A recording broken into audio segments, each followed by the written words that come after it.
This is Real News Media TV, coverage you can trust. Please like, share, subscribe, and hit the notification bell. Select all for daily news updates. Good afternoon, my Real News Media TV family. Welcome back to the channel for another news update for June 28, 2023. And in the news this afternoon, Bernard reinstated as permanent secretary, shifted to Culture Ministry. The government has devised a strategy to ensure it abides by a court ruling ordering it to reinstate a former permanent secretary in the Ministry of Education, Dean Roy Bernard. Mr. Bernard was in 2019 relieved of his position as permanent secretary in the Ministry of Education and demoted to Director General in the Ministry of Finance and the Public Service. The Supreme Court ruled in March that he be reinstated within 3 months. But Mr. Bernard will not be returning to the Education Ministry. Through the Civil Service Establishment General Order 2023, Mr. Bernard will head to the Ministry of Culture, Gender, Entertainment and Sport as a supernumerary permanent secretary. Finance Minister Dr. Nigel Clark, who tabled the order in the House of Representatives on Tuesday afternoon, said there is no ministry with a vacant permanent secretary position. The supernumerary permanent secretary has the position of permanent secretary with the exception that that person is not an accounting officer. So this is not the first time in the history of Jamaica that the position of supernumerary permanent secretary will have existed. It has existed in the past. And we're acting speedily and hastily, not speedily rather, to implement the decision of the court, and we are merely recreating such a position in order to honor the ruling of the court. This parliament, this government respects the decision of the court, Madam Speaker, and we're acting speedily and hastily, not speedily rather, to implement the decision of the court. The supernumerary permanent secretary will have very specific portfolio responsibilities in the area of culture, entertainment, and the commemorative legacy projects, which is very distinct from the gender and sports element of the ministry. But opposition Member of Parliament Julian Robinson has questioned the decision to send Mr. Bernard to the Culture Ministry instead of returning him to the Ministry of Education. Mr. Robinson cited the fact that Maureen Dwyer has not been confirmed but is acting permanent secretary in the Education Ministry. And that person would revert back to their substantive post, rather than go through this process of creating a new position simply to deal with an issue which was handled badly from the beginning, where a permanent secretary was effectively demoted, which is what the court ruled against. Preliminary hearing in Keith Clark murder case to start February 2024. The preliminary process hearing for the 3 soldiers implicated in the killing of businessman Keith Clark at his St. Andrew home in May 2010 is set to begin on February 27, 2024.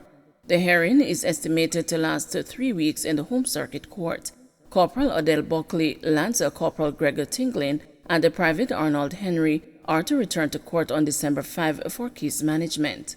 The soldiers were arrested and charged with murder after the businessman was shot 21 times inside his Kirkland Heights home in St. Andrew on July 27 during a military operation. Jury selection was forced to a halt in August 2018 after defense lawyers surprised the Crown with certificates of immunity which they claimed shielded the trio from prosecution. The certificates of immunity were signed in 2016 by then Minister of National Security Peter Bunting, 6 years after Clark's death. Clark's widow Claudette then challenged the validity of the certificates. The Constitutional Court ruled in February 2020 that the immunity certificates were invalid, null and void, and that the soldiers should stand the trial. The soldiers sought to have the decision quashed by the Court of Appeal. A Court of Appeal order stated that a preliminary process should be conducted by a judge sitting without a jury before an arraignment or trial. Trial begins for St. James man accused of stealing car from rental company. A man who has been accused of stealing a car he rented in 2021 was led into the courtroom at the St. James Parish Court in handcuffs for the first day of his trial on Tuesday. Alfonso Martin is charged with larceny of a motor vehicle and the fraudulent use of a license disc. He pleaded not guilty in an earlier court appearance. The only witness to testify in the case was Constable Susan Davis, who is assigned to the Sangster International Airport Police Station. She testified that on December 22, 2021, a man who is the proprietor of a Montego Bay car rental company entered the airport's police station guardroom and reported a breach of contract by one of his customers who had rented a motor car. She stated that she recorded a radio message alerting patrol units to be on the lookout for such a vehicle. Constable Davis stated that on August 19, 2022, she received a call from the complainant who provided her with specific information, and she contacted the Gale Police Station in St. Mary for assistance. On September 2, the investigating officer was notified that the accused had been arrested and was being held at the Barnett Street lockup in Montego Bay. According to the officer, a closer inspection of the vehicle revealed that the registration disc did not match the paperwork and had been fraudulently modified. Davis said when she cautioned him, Martin said, "Officer, they took me out of my vehicle. I have a sales agreement with the car company." When defense lawyer Shernika Jackson told Davis during cross-examination that the disc and the paperwork were not different, the officer objected. No other witnesses were called to the stand, and the case was adjourned until July 6. Martin was remanded in custody. According to the accusations, about 4:35 p.m. on June 30, 2021, the complainant observed that a 2011 hatchback Honda motor car that was due to return that day was late. Following checks to ensure that the rental period had not been extended, the complainant made attempts to contact the accused at the phone numbers and address he provided, but was unsuccessful. After noticing that the vehicle's tracker was disabled, the complainant reported the matter to the police. Martin was subsequently arrested and charged. Role of MP2 Diverse for set job description, says Hilton. Amid talks of job descriptions for government members of Parliament, Representative for the St. Andrew Western constituency, Anthony Hilton, is asserting that the role is too diverse for a set description. At the same time, he stressed that the inadequate funding allocated to constituencies to tackle various social and economic issues. At the same time, he stressed that the inadequate funding allocated to constituencies to tackle various social and economic issues. Hilton expressed his concern during the fact-finding event for the Callaloo Muse project led by American preacher gospel singer Donnie McClurkin and the Perfecting Faith Missions leadership team held at Jamaica Pegasus Hotel in New Kingston on Tuesday. Jamaica is still unclear about the rules for members of Parliament. In fact, in this whole salary increase situation and the whole argument, what has come out of it for the first time is a description and an attempt to describe what that should look like, he said.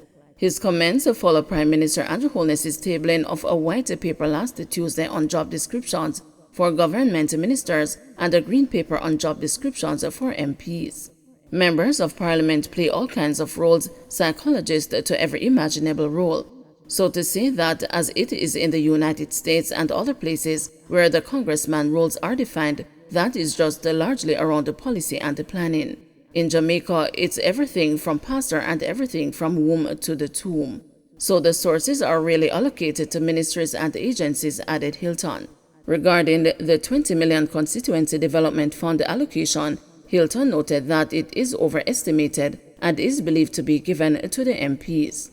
The $20 million again and again is misconceived because people believe that MPs get $20 million, and when you explain to them that there is no such a thing, and what happens is a program that members of Parliament get through influence in terms of prioritizing certain things, he said. It comes broken up from the beginning. It comes as a stipulation, only $2 million for this and $5 million for that. So what you have to plan with is really more problem than anything for MPs, he explained. Don't forget to like, share, subscribe, and hit the notification bell. Select all for daily news updates.